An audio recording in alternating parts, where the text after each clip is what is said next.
بسم اللہ الرحمن الرحیم۔ اللہ تبارک و تعالیٰ کے پاکیزہ نام سے شروع کرتے ہیں جو بہت ہی مہربان نہایت رحم والا ہے۔ حدیث نمبر 84 چل رہی تھی۔ امام بخاری رحمۃ اللہ علیہ نے اس میں حضرت ابن عباس رضی اللہ تعالی عنہ سے روایت کردہ ایک حدیث پاک کا ذکر کیا ہے کہ آپ نے ارشاد فرمایا، نبی کریم صلی اللہ علیہ وسلم سے حج سے متعلق سوال کیا گیا۔ ایک شخص نے عرض کیا، رسول اللہ صلی اللہ علیہ وسلم، میں نے کنکریاں مارنے سے پہلے ذبح کر لیا، تو آپ نے ہاتھ سے اشارہ کیا کہ کوئی حرج نہیں۔ ایک شخص نے کہا کہ میں نے ذبح سے پہلے سر منڈوا لیا ہے، آپ نے ہاتھ سے اشارہ کیا کہ کوئی حرج نہیں ہے۔ تو اس سے معلوم ہوا کہ ایک عالم کے لیے ضروری نہیں ہے کہ وہ زبان سے ہی جواب دے، بلکہ ہاتھ یا سر کے اشارے سے اگر جواب کفایت کر جائے گا، سامنے والا سائل مکمل طور پہ اس سے بات سمجھ سکتا ہو، تو سر یا ہاتھ کے اشارے سے بھی استفتاء کا جواب دیا جا سکتا ہے۔ استفتاء مین سوال، جو فتویٰ طلب کیا جاتا ہے اس کو استفتاء کہہ دیتے ہیں کویسچن کو، اور پھر جو جواب دیا جاتا ہے اس کو فتویٰ کہتے ہیں۔ فتوے کا مطلب یہ ہوتا ہے کہ اللہ تبارک و تعالیٰ اور اس کے رسول کریم صلی اللہ علیہ وسلم کا حکم بیان کرنا، یہ فتویٰ کہلاتا ہے، اور اس کو طلب کریں گے تو استفتاء کہلاتا ہے۔ فتویٰ طلب کرنے والے کو مستفتی کہتے ہیں، اگر آپ لفظ یاد رکھنا چاہیں، مستفتی کویسچن کرنے والا، فتویٰ طلب کرنے والا، اور جو فتویٰ دیتا ہے اسے مفتی کہتے ہیں، فتویٰ دینے والا۔ تو جس میں سین آئے گا نا، سین میں طلب والا معنی ہوتا ہے، استفتاء فتویٰ طلب کرنا، مستفتی فتویٰ طلب کرنے والا، اور جب یہ سین ہٹ جاتا ہے تو دینے کے معنی میں آ جاتا ہے، یعنی فتویٰ یعنی حکم بتانا، فتویٰ دینا، اور اسی طرح مفتی فتویٰ دینے والا۔ تو یہ ذہن میں رکھ لیں اگر رہے تو معلوم یہ ہوا کہ نبی کریم صلی اللہ علیہ وسلم نے جب ہاتھ یا سر کے اشارے سے جواب دیا تو یہ ایک سند اور دلیل بن گئی ایک عالم کے لیے، ایک مفتی کے لیے، ایک جواب دینے والے کے لیے، کہ اگر سامنے والا کوئی برا فیل نہ کرے، وہ آپ کے اشارے کو سمجھ کر صحیح حکم شرع لے کر جانے کی صلاحیت رکھتا ہو، تو پھر سوال کے جواب میں زبان کا استعمال ضروری نہیں ہے، ہاتھ یا سر کے اشارے سے بھی جواب دیا جا سکتا ہے۔ اور اگر اس طرح جواب دینے والا نبی کریم صلی اللہ علیہ وسلم کے عمل مبارکہ کی نقل کی نیت کر لے، اس سنت کی ادائیگی کی نیت کر لے، تو ہو سکتا ہے اس کو اس نیت پر ثواب بھی ملے۔ اگلی حدیث پر آتے ہیں، 85 نمبر حدیث پاک ہے، اسی باب کے تحت اس کو لے کر آئے ہیں کہ حضرت ابو ہریرہ رضی اللہ تعالی عنہ کہتے ہیں کہ نبی کریم صلی اللہ علیہ وسلم نے ارشاد فرمایا، علم اٹھا لیا جائے گا اور جہالت اور فتنوں کا ظہور ہوگا اور بکثرت حرج ہوگا۔ حرج ہا والا نہیں، ہاتھی والی ہے سے حرج ہوگا۔ اس میں مطلب حرج کی بھی ایک مطلب لغت آئی ہے، حرج کی بھی ہے، رے پہ سکون کے ساتھ، اور بکثرت حرج ہوگا۔ آپ سے پوچھا گیا رسول اللہ صلی اللہ علیہ وسلم، یہ حرج کیا ہے؟ آپ نے اشارے سے ہاتھ کو گردن پر پھیرا، گویا کہ آپ نے اس لفظ سے قتل کا ارادہ کیا۔ یعنی جب پوچھا گیا رسول اللہ حرج کیا ہے تو آپ نے یوں ایسے اشارہ کیا، زبان سے خاموش رہے کیونکہ پیچھے اشارے کا ہی ذکر ہو رہا تھا، تو بس آپ نے یوں فرمایا کہ یہ قتل بہت زیادہ ہوں گے۔ تو اس میں گویا کہ قرب قیامت کی بعض علامات کا تذکرہ ہے جو بہت زیادہ عام ہو جائیں گی، کچھ کا تو ذکر پہلے بھی ہوا تھا، مثلا علم اٹھا لیا جائے گا، اور میں نے آپ کو اس کی کیفیت بتائی تھی، اور یہ حدیث آگے مزید آ بھی جائے گی کہ نبی کریم صلی اللہ علیہ وسلم نے ارشاد فرمایا کہ اس طرح نہیں ہوگا کہ سینوں سے علم کو کھینچ لیا جائے یا کتابیں اٹھا لی جائیں، بلکہ علم اس طرح ختم ہوگا کہ علماء جلدی جلدی فوت ہوں گے اور کوئی ان کی جگہ لینے والا نہیں ہوگا، اور جب علماء نہیں رہیں گے تو لوگ جاہلوں کو اپنا سردار بنا لیں گے، رہنما بنا لیں گے، اور ان سے فتوے طلب کریں گے، اور وہ اپنی جہالت کے ساتھ فتویٰ دے کر خود بھی ہلاک ہوں گے اور دوسروں کے لیے بھی ہلاکت کا سبب بنیں گے۔ تو لہٰذا آج کل کے دور میں بھی آپ دیکھ لیں، بہت ہی معذرت کے ساتھ میں عرض کرتا ہوں کہ ہمارے گھروں کے اندر بھی ایسا ہی ہوتا ہے کہ ہم عموماً جب لڑائی جھگڑے کو طلاق وغیرہ کے معاملات ہوتے ہیں تو ان کو منصف بنا دیتے ہیں جن کے پاس بالکل علم دین نہیں ہوتا ہے۔ بہت معذرت کے ساتھ، کوئی برا نہ مانے، کوئی ایسا سن رہے ہوں اور آپ کی دل آزاری ہو تو مجھے معاف کر دیجیے گا، لیکن میں ایک حقیقت کا بیان کر رہا ہوں، اور یہ حقیقت کو تسلیم کر لینا اور پھر اس کو تسلیم کرنے کے بعد اپنا محاسبہ کر کے توبہ کا راستہ اختیار کرنا آپ ہی کے حق میں مفید ہے۔ ہوتا یہ ہے مثلا ایک کزنس کی آپس میں شادی ہو گئی، جھگڑے ہو گئے، اب یہ خاندانی مسئلہ ہے، بولتا جی باہر کون لے کے جائے، خاندان میں حل کر لیں گے۔ کون حل کرے گا جی؟ بڑے بوڑھے بیٹھیں گے، دادا صاحب بیٹھ گئے، نانا صاحب بیٹھ گئے، پھپھا چچا تایا، اور سب کے سب مفتی سے مراد ہی نہیں، بالکل الف بے بھی نہیں آتی ان کو بالکل۔ اب وہ تبصرے شروع کر دیں گے، نہیں بھائی یوں کر لو، بھائی یوں کر لو اور یوں کر لو، اور پھر غلط فیصلے۔ بعض اوقات لڑکا 3 طلاقیں دے چکا ہوتا ہے، لیکن یہ ایسے سے میرے پاس تو بہت کیسز آتے ہیں، میں ایز اے مفتی بہت کیس حل کرتا رہتا ہوں ایسے، کہ وہ بڑے بوڑھے فیصلہ کرتے ہیں کہ ہمارا حکم یہ ہے بس تم ساتھ رہو گے، یہ کر دو وہ کر دو، کھانا کھلا دو، یہ کر دو اور ساتھ رہو۔ حالانکہ جب تک حلالہ کا پروسیس نہ ہو، اور وہ بھی پری پلاننگ نہیں، جیسے عام طور پہ ہوتا ہے کہ پہلے اس لڑکی کی عدت گزارے گی، پھر وہ اپنی مرضی سے عورت نکاح کرے، پھر ان میں تعلق زوجین قائم ہو، پھر دوسرا شوہر طلاق دے، پھر اس کے بعد وہ اس کی عدت گزارے، پھر پہلے شوہر کے پاس آ سکتی ہے۔ لیکن یہ فیصلہ کرنے والے بعض اوقات اپنی عقل سے یا اپنی انانیت کو بنیاد بنا کر فیصلہ کرتے ہیں، اور بچوں کو زنا کے اندر گویا کہ معاذ اللہ مبتلا کر دیتے ہیں۔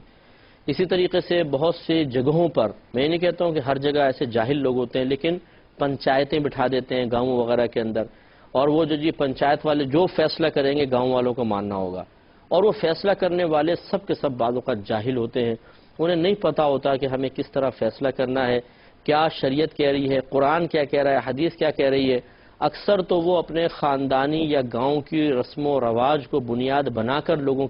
کا فیصلہ کر رہے ہوتے ہیں، اور غلط فیصلہ، ظلم پر مشتمل فیصلہ، گناہ کبیرہ کے ساتھ وہ ایک فیصلہ کر رہے ہوتے ہیں، اپنی بھی آخرت برباد کرتے ہیں۔ جتنے لوگ ان کا کہنا مان کے اس غلط فیصلے پر عمل پیرا ہو کے کسی کے اوپر زیادتی کا سبب بنتے ہیں، وہ سب بھی اپنے اوپر ظلم عظیم کر رہے ہوتے ہیں۔ اور یاد رکھیں کہ یہ اگر دنیا میں کسی کو منصب مل گیا اور اس نے غلط فیصلے کیے، تو اس کا مطلب یہ نہیں ہے کہ میدان معاشر میں اس کا وہی زور قائم ہوگا، اور معاذ اللہ ثم معاذ اللہ جیسے گاؤں کے یا عام گھر والوں یا عام لوگوں پر وہ اپنا ایک روب دبدبہ قائم کر رہا تھا، تو ذات باری تعالیٰ کو بھی وہاں پہ وہ مغلوب کر کے اور کوئی اعلیٰ مقام حاصل کر لے گا، یا اپنی مرضی کے مطابق مقام حاصل کر لے گا۔ لا حول ولا قوت الا باللہ۔ اس پہ توبہ کرنی چاہیے کہ اگر کوئی شخص اللہ تعالیٰ اس کے رسول کے احکام کو سمجھے بغیر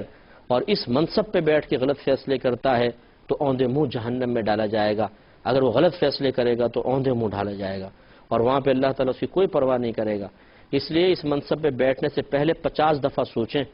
50 دفعہ غور کریں۔ اکابرین نے تو یہ فرمایا ہے کہ جو عہدہ قضا پر بیٹھ گیا، سمجھ لیں الٹی چھری سے ذبح کر دیا گیا، بس گیا وہ کام سے۔ کیونکہ مطلب یہ نہیں کہ ہر قاضی کو جہنم میں جائے گا، ہر جج جہنم میں جائے گا، معاذ اللہ میں کہنے کا مطلب یہ نہیں ہے۔ یہ بڑا باریک مطلب اور بڑا نازک ایک مقام، ایک منصب ہے، ذرا دائیں بائیں ہوئے نہیں، اگر قرآن و حدیث پہ کامل نگاہ نہیں ہے بس پھنس گئے۔ اور یہ سب کے ساتھ ہی ہے، وکلاء کے ساتھ بھی ہے، ججز کے ساتھ بھی ہے۔ اگر وہ شریعت کو مکمل طور پہ سمجھے بغیر کسی کے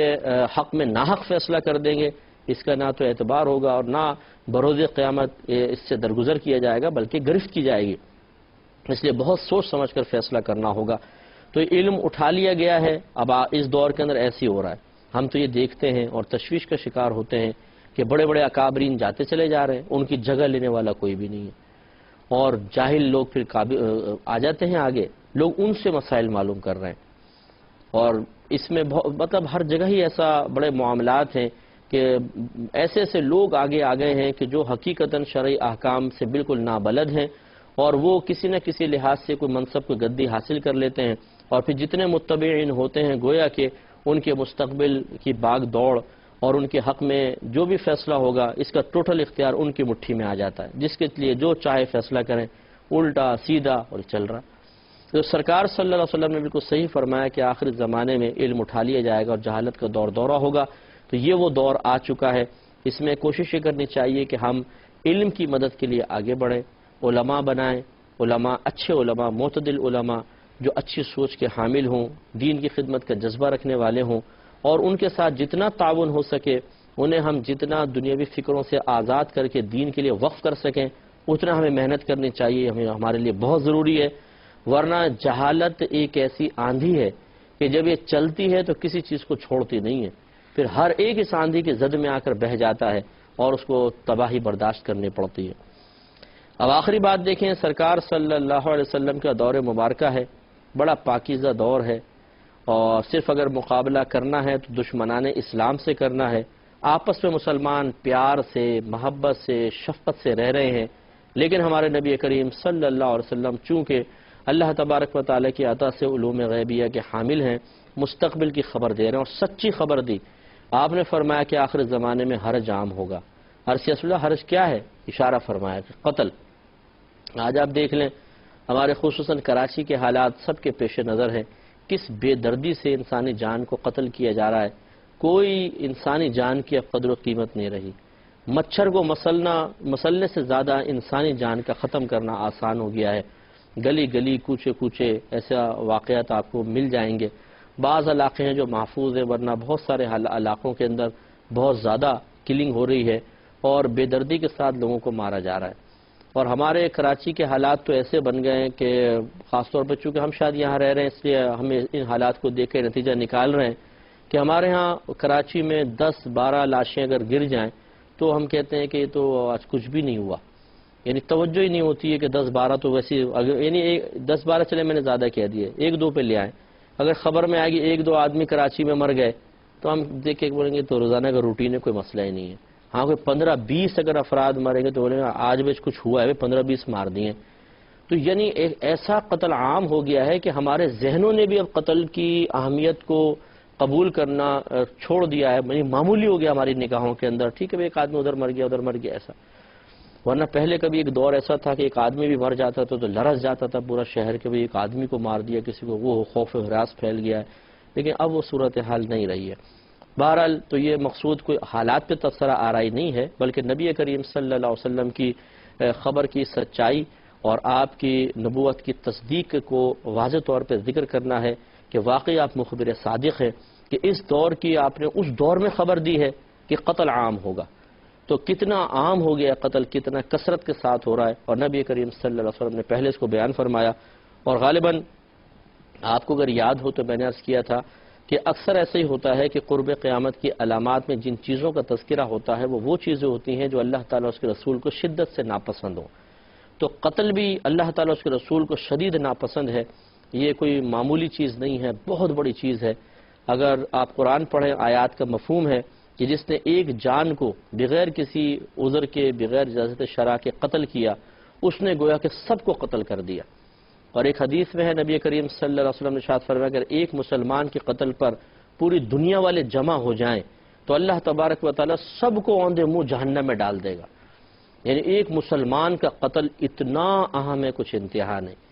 مسلمان ہو، کس کمیونٹی سے اس کا تعلق ہے، کون سے زبان بولتا ہے، کیا اس کا مطلب خاندان ہے، اس سے قطع نظر مسلمان کو قتل کیا تو یہ انجام ہے۔ تو آج جو اس طرح کے معاملات میں انوالو لوگ ہیں انہیں تھوڑا سا توجہ کرنی چاہیے۔ دنیا ہی تو سب کچھ نہیں ہے نا۔ آپ اگر یہاں کچھ کر رہے ہیں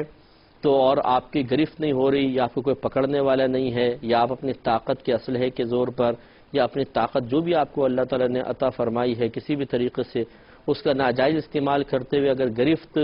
ہر گرفت کو اپنے سے دور کرنے میں کامیاب ہو جاتے ہیں،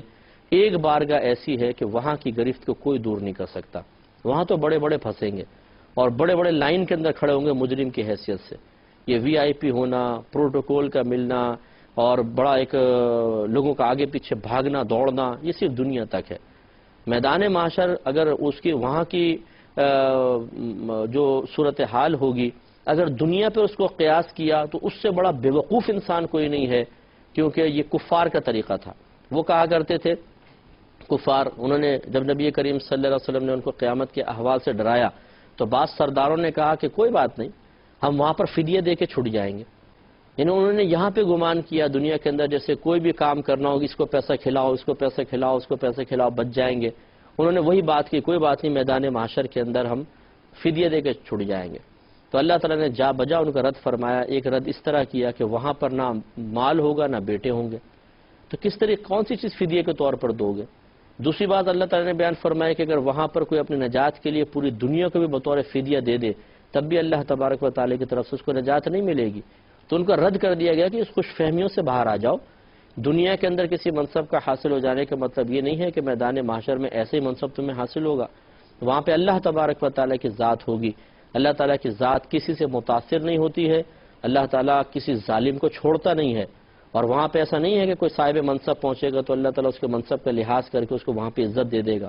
جو دنیا میں غلط طریقے سے چلتے ہوئے عزت والا ہے وہ میدان معاشر میں سب سے زیادہ ذلیل ہوگا، اس لیے کہ آپ کے میرے پیارے حبیب کریم صلی اللہ علیہ وسلم نے واضح طور پہ فرمایا کہ جو دنیا میں تکبر کرتے ہیں، ناحق تکبر کرتے ہیں، اللہ تبارک و تعالیٰ انہیں بروز قیامت چونٹیوں کی شکل میں لائے گا، یعنی چھوٹا چھوٹا بنا دے گا، اور لوگ ان کو اپنے قدموں تلے رونتے ہوئے گزر جائیں گے۔ اب آپ سوچئے کہ یہاں پر جو بڑی بڑی باتیں کرنے والے ہیں اور غریبوں کو یوں طنزیہ نگاہوں سے دیکھ کے نکل جانے والے ہیں، اور غریب کو مارنا، غریب کا مال چھین لینا، غریب کو دبا لینا اپنے لیے بہت آسان سمجھنے والے ہیں، وہی میدان معاشر میں زمین پہ پڑے ہوں گے، اور یہ غریب ان کے منہ کے اوپر اپنا پاؤں رکھ کے جا رہا ہوگا، اور ایک دفعہ نہیں سینکڑوں لوگ اس پہ سے گزر رہے ہوں گے، پھر اس کو احساس ہوگا میں نے کیا کیا۔ تو غفلت سے جاگنا دنیا کے اندر ضروری ہے، ورنہ تو حضرت علی کرم اللہ وجہ الکریم کا یہ قول ہے، دنیا کے سارے لوگ سو رہے ہیں، یہ جاگیں گے اس وقت جب ان کو موت آئے گی، تو مرنے کے بعد تو سبھی جاگ جائیں گے۔ اصل جاگنا زندگی میں جاگنا ہے، خواب غفلت سے انسان جاگ لے، اللہ تعالیٰ کی بارگاہ میں رجوع کر لے، صحیح توبہ کر لے، اور چاہے کتنی قربانی دے وہ قربانی دے کر اپنے آپ کو اللہ کے راستے پر لے آئیں تو آخرت کی نجات ہے، ورنہ پھر بہت سخت گرفت ہے۔ اللہ تعالیٰ بہرحال سب کو محفوظ فرمائے۔ اگلی حدیث اسی کے تحت لائے ہیں، اشارے والے کے تحت عنوان کیا قائم کیا تھا امام بخاری رحمۃ اللہ علیہ نے کہ باب من اجاب الفتیہ باشارۃ الید والراس، اس شخص کا باب کہ جس نے سوال کا جواب ہاتھ یا سر کے اشارے سے دیا۔ اس کے تحت ایک اور حدیث لائے ہیں، حضرت اسماء رضی اللہ تعالی عنہا کہتی ہیں، اس کے راویہ ہیں، پہلے اس کا ذرا پس منظر دیکھ لیجئے کہ ایک مرتبہ سورج کو گرہن لگا تو حضرت بی بی اسماء رضی اللہ تعالیٰ عنہ کو پتہ چلا کہ سرکار نماز پڑھا رہے ہیں، تو وہ بی بی عائشہ صدیقہ رضی اللہ تعالیٰ عنہ کے حجرے میں آئیں، تو دیکھا سید عائشہ صدیقہ رضی اللہ تعالیٰ عنہ نماز پڑھ رہی تھی، تو انہوں نے نماز کی حالت میں کویسچن کیا کہ یہ سرکار کہاں ہیں، تو انہوں نے اشارہ کیا نماز پڑھ رہے ہیں، پھر فرمایا کہ یہ کس وجہ سے، تو انہوں نے اشارہ کیا کہ چاند گرہن کی وجہ سے ہے۔